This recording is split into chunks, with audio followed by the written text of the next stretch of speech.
Hello guys welcome back to our நான் பிஞ்சா editor. இன்றைக்கி நம்ம ஃபேமிலிக்கு வந்து புதுசாக வந்து ஒரு பெட் வந்து கிடச்சிருக்கு. வாங்கியிருக்கேன்லாம் சொல்ல மாட்டேன். ஆல்ரெடி இதை பற்றி நம்ம சேனல்லே ஒரு 2-3 வீடியோக்கு மேலே வந்து போட்டிருக்கேன்.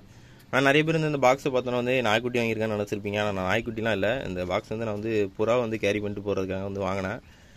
ஸ்டார்டிங்லேயே சொல்லிடுறேன், இதில் வந்து நாய்க்குட்டிலாம் கிடையாது. நான் அதுக்கு முன்னாடி வந்து நம்ம லொடுக்குக்கு என்னாச்சுன்னு சொல்லி கொஞ்சம் பேர் வந்து கேட்டிருந்தீங்க. நான் இதுக்கு கீழே தான் அதோட பெட்டி வந்து வச்சுருந்தேன். லொடுக்கு என்னாச்சுன்னு பார்த்தீங்கன்னா பூனை வந்து பிடிச்சிட்டு போயிடுச்சு. எப்படின்னா ஒரு நாள் வந்து நல்லா மழை பெஞ்சிட்டு இருந்துச்சு. அதில் வந்து அந்த அந்த வச்சிருந்த பெட்டியோட பாட்டம்லாம் பார்த்தீங்கன்னா நல்லா நனைஞ்சிருச்சு. நான் உடனே அதுக்கு கீழே கவர் போட்டு அந்த கேஜ் வந்து கொஞ்சம் நல்லா சேவ் பண்ணி வச்சுருந்தேன். அடுத்த நாள் பார்த்தீங்கன்னா உள்ளே வந்து அதை காணும். அந்த பெட்டி பார்த்தீங்கன்னா ரொம்ப ஒரு மாதிரி சப்பி போய் கிடந்துச்சு. நானும் அடுத்த நாள் பெஞ்ச மழையில் அது எங்கேயோ போயிடுச்சு போல், 2 நாள் வரும்னு நினச்சிட்டு இருந்தேன். ஆனால் வந்து அதுக்கப்புறம் அது வரவே இல்லை. அதுக்கு அடுத்த நாள் வந்து நம்ம கேஜில் வந்து ஒரு புறா வந்து பூனை வந்து இங்கே வந்து பிச்சு கொண்டு போட்டுருந்துச்சு. அப்போ தான் எனக்கு தெரிஞ்சுது அதை வந்து பூனை பிடிச்சி போயிருக்குன்னு. நான் வந்து ஃபஸ்ட்டு ஸ்டார்டிங்கில் அந்த பெட்டி வந்து அப்படியே நஞ்சு கிடந்தது வந்து மழை தண்ணி பட்டு அந்த பெட்டி வந்து வீக்காகி அப்படியே நஞ்சிருச்சுன்னு நினச்சேன். அதுதான் கடைசியாக அன்றைக்கி நைட் நான் வந்து அந்த லொடுக்கு வந்து பார்த்த நாள். சரி, இப்போ இதுக்குள்ளே என்ன இருக்குன்னு நான் வந்து காட்டிடுறேன். அது வந்து நான் ரொம்ப ரொம்ப அட்டாச் ஆகி வளர்த்துட்டு இருந்த அந்த பெட்டு தான் அந்த லொடுக்கு.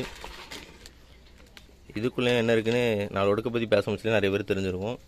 இதுக்குள்ளேயும் பார்த்தீங்கன்னா ஒரு அணில் குட்டி தான் இருக்குது. இதுவும் பார்த்தீங்கன்னா நமக்கு இங்கே வீட்டு பக்கத்தில் ஒரு இடத்துல வந்து கிடச்சிது. நான் அதையும் அது எங்கேருந்து கிடச்சிது, எப்படி கிடச்சிதுலாம் சொல்கிறேன்.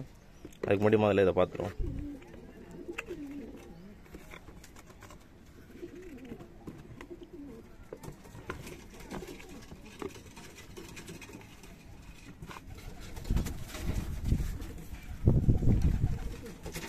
ரொம்ப குட்டி அணில். நான் இதுக்கு முன்னாடி நான் அந்த லொடுக்குக்கு முன்னாடி ஒரு அணில் வந்து வளர்த்துருப்பேன்.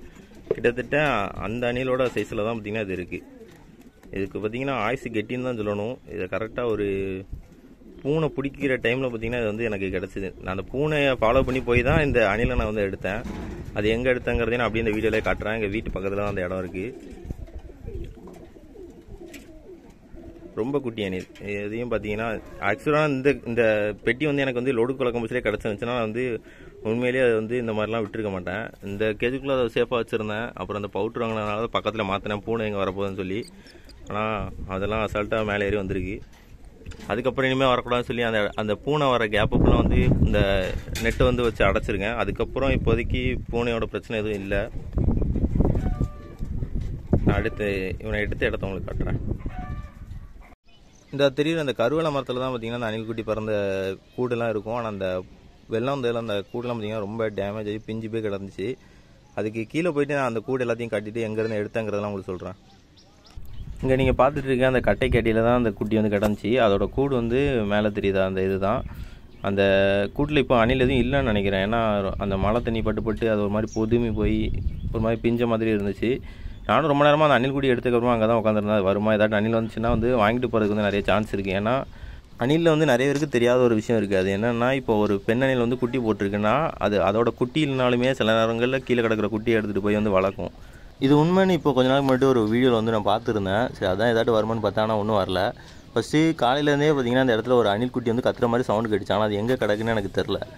அடுத்து மத்தியானம் ஒரு 2 மணிக்கு மேலே அந்த கட்டைக்கு பின்னாடி ஒரு பூனை வந்து பதுங்கி உட்காந்துருந்துச்சு. நானும் அந்த வயலில் வந்து நம்ம புறாங்க வந்து மேய்ஞ்சிட்ருக்கோம். அதை பிடிக்கிறதுக்கு தான் இங்கே உட்காந்துருக்குன்னு அதை துரத்தி விடுறதுக்காக போனேன். அங்கே போய் பார்த்தா அந்த கட்டைக்கு கீழே இது ஒரு ஓரமாக உட்காந்துருந்துச்சு.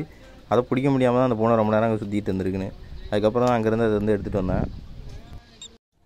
நம்ம லொடுக்கு இறந்துருச்சுன்னு சொல்லி யாருக்கும் தெரிய வேண்டாம் தான் நான் இவ்வளோ நாள் சொல்லாமல் இருந்திருந்தேன். சரி, இவனை பற்றி வீடியோ போட முடிச்சா கண்டிப்பாக அவனை பற்றி நிறைய பேர் கேட்பீங்க. ஆல்ரெடி நிறைய பேர் கேட்டுகிட்டே இருந்தாங்க, அது என்னாச்சு, அதை பற்றி வீடியோ போடுங்கன்னு. நான் அப்படியே சொல்லாமே இருந்திருந்தேன். இதுவும் பார்த்தீங்கன்னா ஒரு மெயில் அணில் தான். இதுக்கும் ஒரு நல்ல பேர் வந்து கீழே வந்து சஜஸ்ட் பண்ணுங்கள், அதை வந்து அடுத்து வைப்போம். இல்லைனா சின்ன லொடுக்குன்னு சொல்லி அந்த நேம் கூட வைக்கலாம். நீங்கள் ஏதாட்டும் ஒரு நல்ல நேம் சொன்னீங்கன்னா அதையும் நான் வந்து வைக்கிறதுக்கு ட்ரை பண்ணுவேன். மறக்காம இந்த வீடியோ பிடிச்சிருந்தா ஒரு லைக் பண்ணிடுங்க. நான் சப்ஸ்கிரைப் பண்ண பார்த்துருந்தீங்கன்னா சப்ஸ்கிரைப் பண்ணி வச்சுக்கோங்க. வீடியோ ஃபுல்லாக பார்த்துக்கு ரொம்ப நன்றி. தேங்க்ஸ் ஃபார் வாட்சிங்.